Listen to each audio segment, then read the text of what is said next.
Мы находимся в святая святых этой фабрики. Это конец. Так, есть звук, да? Начнем.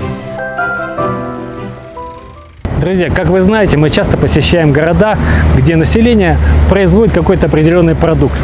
Это было с конфетами, с шоколадом, материалом, гитарами. А сегодня мы попали в такое место, где мы еще ни разу не были. Этот город занимается производством табачных изделий, больших и маленьких сигар. Чтобы попасть на такую фабрику, нужно было заранее регистрироваться, созваниваться, назначать специальный день.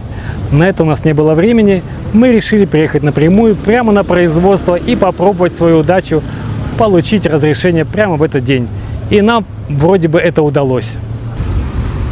Это проходная. Надеюсь, нас запустят. Ну и, конечно же, мы выбрали фабрику с озвученным названием Tabacalera Perdomo. А здесь изображен главный родоначальник этой фабрики Хулио Хуэло. После общения с администрацией фабрики одна из сотрудниц согласилась провести для нас индивидуальную экскурсию и показать весь процесс производства сигар, от обработки листьев до упаковки. Экскурсия заняла около 1,5 часов и оказалась полностью бесплатной. Экскурсию мы начали с самого большого и впечатляющего цеха. Здесь вручную скручивают 1000 сигар каждый день. Нам подробно рассказали, с какими сортами табака работает фабрика и чем они отличаются. Табак делится по цвету, по аромату и по уровню крепости. Также нам объяснили, что цвет оберточного листа напрямую влияет на вкус. Чем темнее лист, тем насыщеннее и крепче будет сигара, а более светлые сорта дают мягкий кремовый оттенок. Ага. Это такой более стронг, крепкие сигары. Угу. Когда мы говорим о диаметре, правильно говорить калибр сигары. На фабрике Perdomo калибр – это не просто цифра. Он определяет плотность дыма. Чем толще сигара, тем больше воздуха проходит через табак, и тем мягче, холоднее будет дым. Вкус. Широкие сигары раскрывают больше ароматов, потому что в них используются разные листья в большом объеме. Время курения. Чем толще, тем дольше. От 20 минут до 1,5 часов. Помимо диаметра, важную роль играет длина сигары. Она измеряется в дюймах. От коротких 4-дюймовых коротышей до длинных 7-дюймовых классических форматов. Но длина сама по себе не делает сигару крепче. Она лишь меняет продолжительность курения и развитие вкуса. Комбинация длины и диаметра образует формат сигары. Каждый формат дает свой профиль. Где-то вкус раскрывается быстро, где-то медленно и плавно. И на фабрике нам объяснили, что подбор диаметра и длины – это как настройка музыкального инструмента. Чуть изменишь параметры, и сигара звучит совсем по-другому. На фабрике работает всего 1200 работников. Каждый работник производит от 400 до 600 штук сигар в день. What do you like for the cigar? This, yeah? На фабрике Perdomo говорят, хорошая сигара начинается задолго до того, как ее скрутят. И это правда. Все начинается с выдержки табачного листа. Так мы попадаем в цех подготовки табака.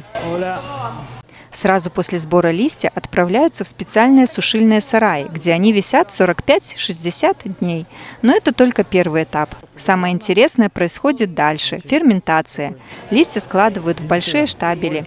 Внутри них температура поднимается естественным образом до 50 градусов. Это не обжиг, это природное созревание, во время которого уходит аммиак, резкие ноты и появляется аромат.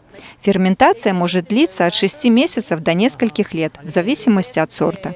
Но Perdomo идет дальше. Лучшие листья они выдерживают до 10 лет, как хорошее вино или виски. За это время табак меняет структуру, становится мягким, маслянистым, ароматным. Перед скруткой листья проходят еще одну паузу – стабилизацию влаги. Это позволяет сигарам потом не трескаться и равномерно гореть. И интересный факт. На фабрике Perdomo есть специальные комнаты, где табак хранится под классическую музыку. Они говорят, что так табак созревает в гармонии. И это правда их фирменная фишка. It's okay. Can smoke, yeah.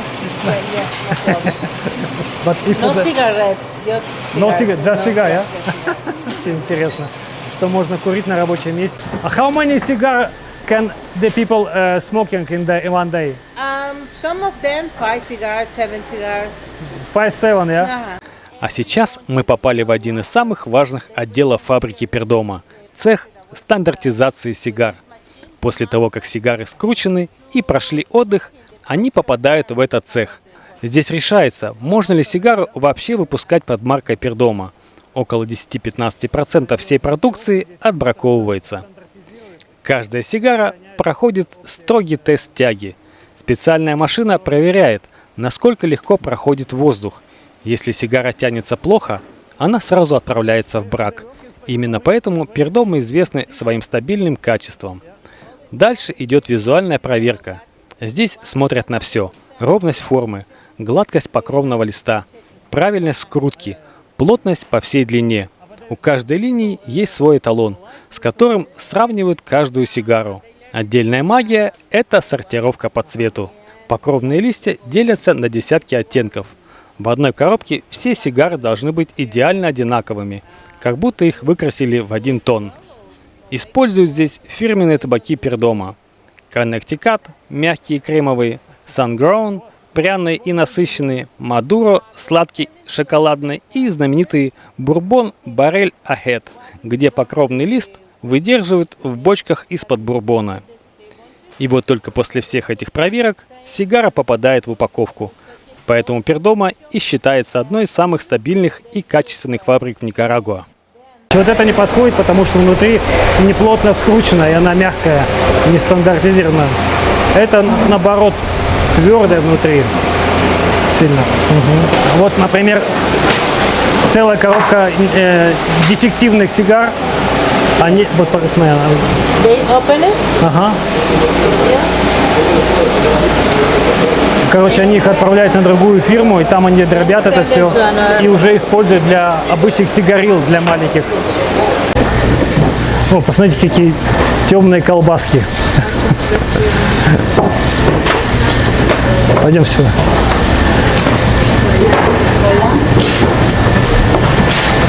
Мы находимся святая святых этой фабрики. Это конечный склад продукции.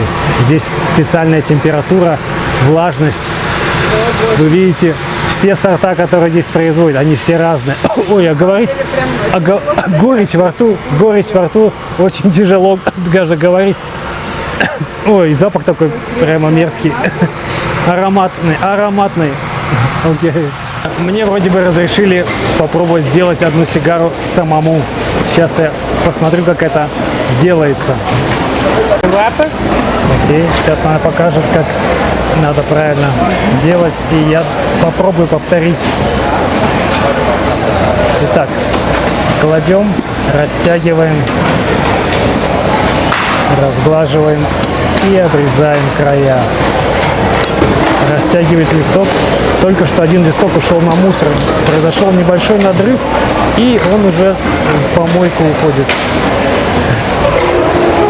Смотрите, она сделала надрезы, и теперь по спирали накручивает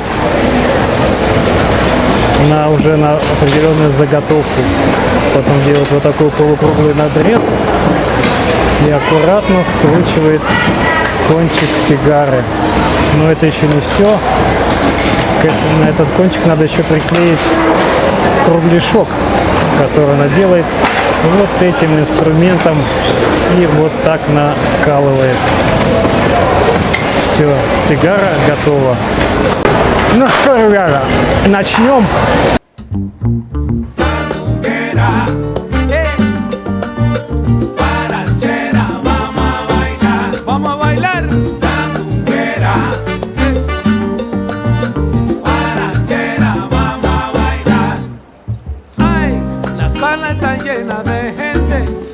Sudorosos acá, la pista está hirviendo, pero te destaca mamá, brillando como...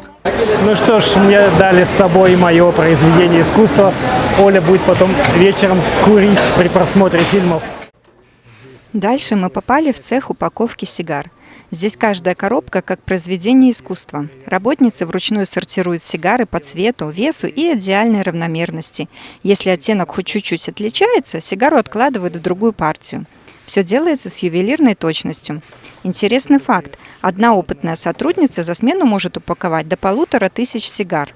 Коробки делают из кедра, иногда добавляют декоративные элементы, а элитные серии маркируют золотой фольгой или тиснением. Что по ценам? Здесь выпускают линейки от доступных до премиальных. В Никарагуа их можно купить от $5 за качественную сигару, но на экспорт многие стоят уже 12, 20 и даже $40 за штуку. Все зависит от сорта листа и выдержки. Куда же их отправляют? Основные рынки – США, Канада, Германия, Испания, Израиль и Япония. Но география постоянно растет. Сигары Пердома сейчас продаются более чем в 70 странах, а партия, которую мы видели, уже готовится к отправке в Европу и Канаду. В итоге мы увидели, что каждая упакованная коробка – это огромный труд десятков людей, поэтому никарагуанские сигары сегодня считаются одними из лучших в мире. Okay, thank you very much. It's very nice. Thank you. What's a pleasure. Bye. Okay.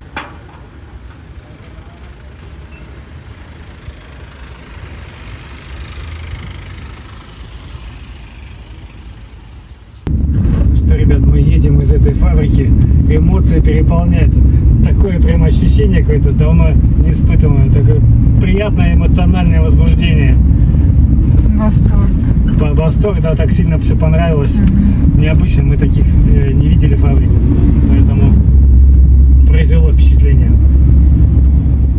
Город Эстель считается табачной столицей Никарагуа. Здесь работает около 30 фабрик, и многие из них производят сигары мирового уровня.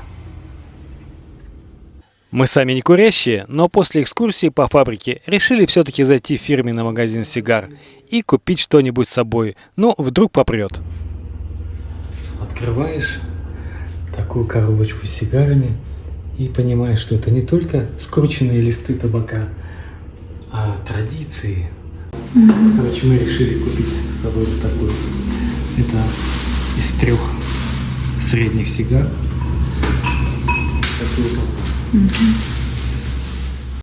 А сейчас мы наконец-то решили попробовать одну из сигар. Мы подготовили необходимые инструменты и начнем.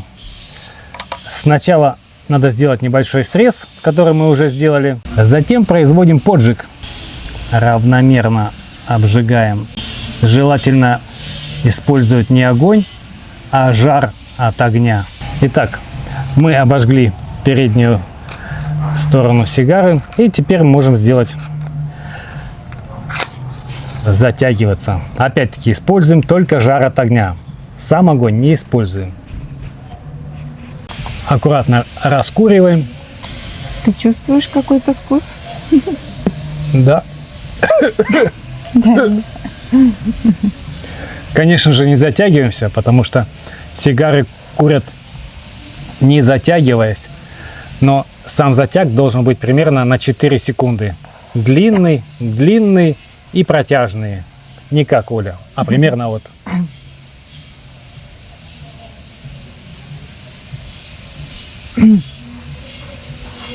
И такой же длинный выдох. Это как раз тот вкус, который более распространенный. Он не крепкий, а мягкий, и нету горечи такой сильной. Если правильно курить, то горечи не чувствуется. Я как-то еще не разобрала. Мне почему-то хочется затянуться. Нет, затягиваться нельзя. Ты задохнешься сразу. Рекомендуется не часто затягиваться, примерно 45-60 секунд раз. И в то же время надо следить, чтобы она не погасла.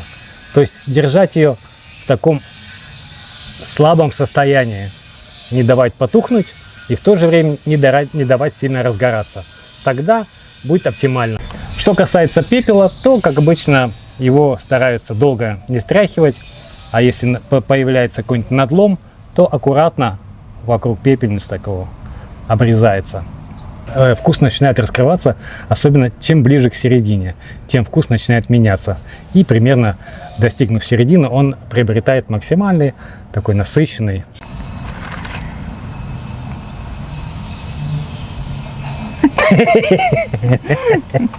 Учиться еще надо. Я, конечно, тоже не куритель, но было время, когда где-то в гостях при случае выкуривались сигару. Вот эту сигару можно курить, наверное, около часа примерно. Ну, чуть меньше, наверное, минут 40. Ну, это поменьше, да, наверное. Вот. Но вкус очень прикольный. Вкус приятный, на самом деле. Самое главное не вдыхать его, а только... Я почему-то думала, что сразу вот будет такое что-то крепкое, как в этой комнате, когда мы находились, и там такой воздух невозможно было дышать, кашлял.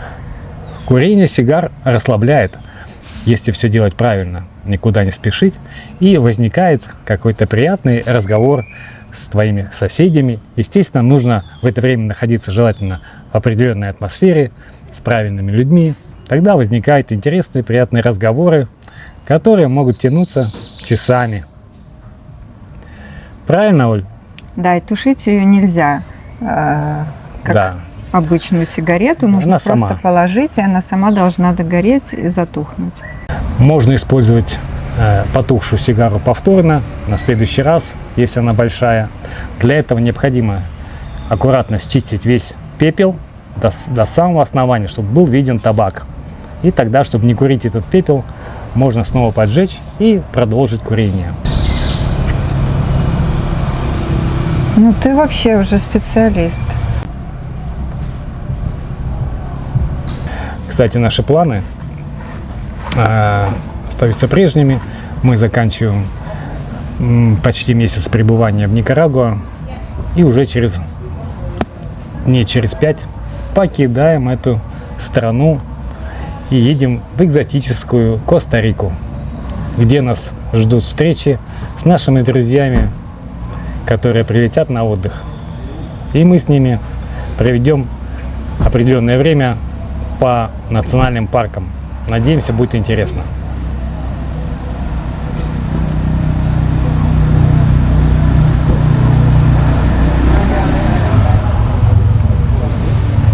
Вот так вот. Не, прикольно. Раньше я неправильно курил.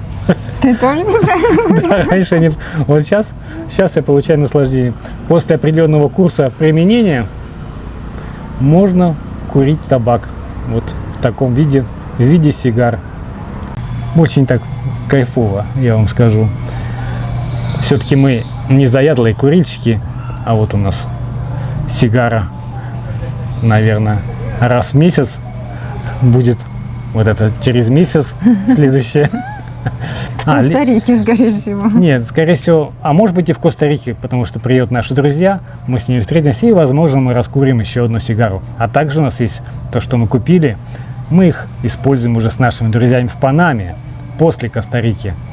Вот. Так что, Дима, Лена, привет вам. Скоро увидимся. Самое интересное, что она и не тухнет, и так медленно тлеет.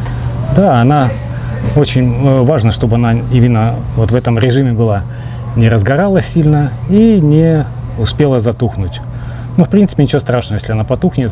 Ну, вот, как считается, хорошая сигара должна как раз вот правильно раскуриваться и держаться. А ты уже курил сигары сколько раз? Сигар? Да не, ну где-то при случае с кем-то, когда-то. И то все это было неправильно, не зная правильных... Тонкости. Да, всех тонкостей. Сейчас-то мы уже посмотрели правильные видео и знаем, как правильно курить. И действительно это надо знать, иначе у вас не получится. Я бы, если не знал, мы просто бы, если закурили бы, мы выкурили бы как сигарету, обкашлялись и были бы очень недовольны. А мы сколько сегодня выкурим? Вот еще половину?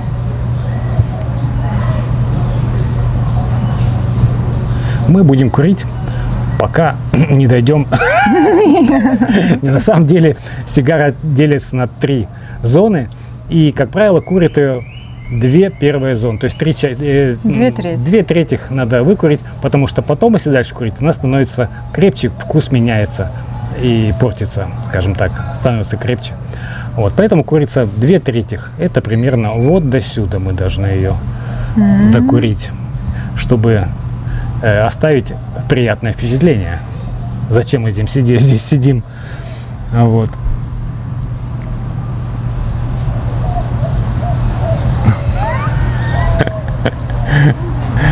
Ну смотри, И мне, Где кстати, дым? в горло не попало. Отлично. Очень сейчас приятно, вот когда чуть-чуть так, очень приятное ощущение внутри. Отлично. Я думаю, что Легкое даже нету крепости. пока не мы чувствуется. доберемся до Лены с Димой, мы уже пройдем все Будем стадии. специалистами. Ну что, мы постепенно подходим к точке кульминации. Как вы видите, пепел весь остался. Вкус изменился. Теперь он становится такой немножко даже ментоловый, даже чуть-чуть так щиплет язык.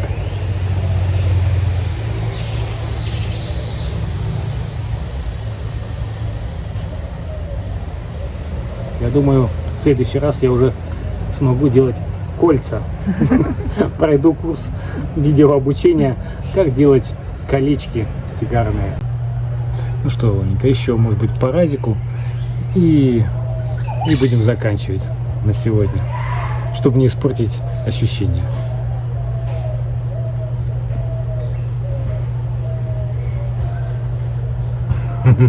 Ну, уже получается немного получше.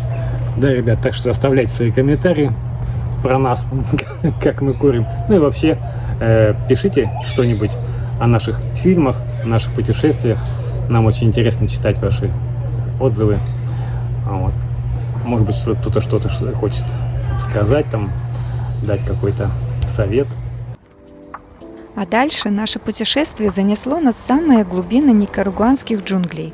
Совершенно случайно мы нашли в интернете небольшую ферму, которую управляет семья из Голландии. Они уже больше 6 лет живут здесь, среди природы, и занимаются выращиванием кофе, какао и производством меда. Но нас интересовал трекинг по диким джунглям, в который мы отправились и увидели обезьян-ревунов.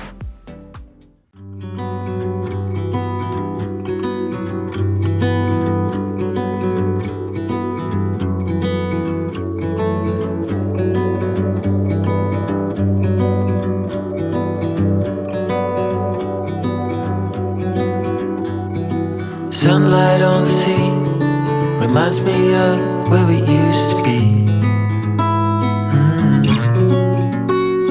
Your hair caught in the wind, like a sail, you're drifting far from me. In my mind we're playing hide and seek, guiding me while the waves silence speak. You're gone but still you're with me. You will always be my love. Always be my love.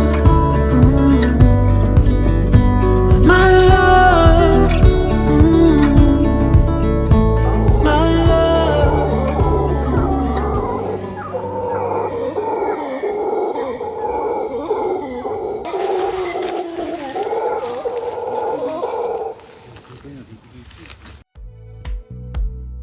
Прикупив меда и кофе, мы двинулись в сторону столицы. А по дороге нашли отличное место для ночевки, прямо у озера. Планировали остаться на 1 ночь, но в итоге остались на 2 дня. Такие закаты просто невозможно пропустить. По трассе нам встречались и весьма необычные кадры – продавцы попугаев. Они стояли прямо у дороги и предлагали птиц всех размеров, от маленьких зеленых малышей до огромных ярких ара. Мы ни в одной из стран не видели, чтобы попугаев продавали браконьеры в таком количестве и так открыто.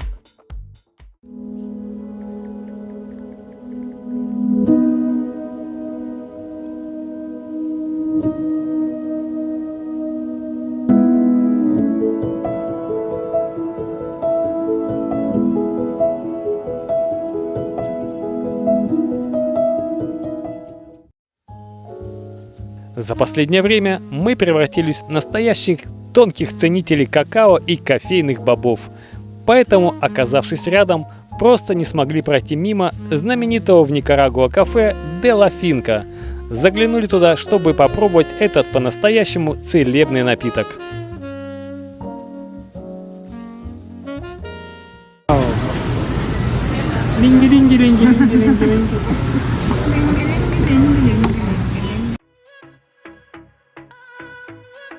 Спасибо за просмотр, ставьте лайки, подписывайтесь и пишите комментарии.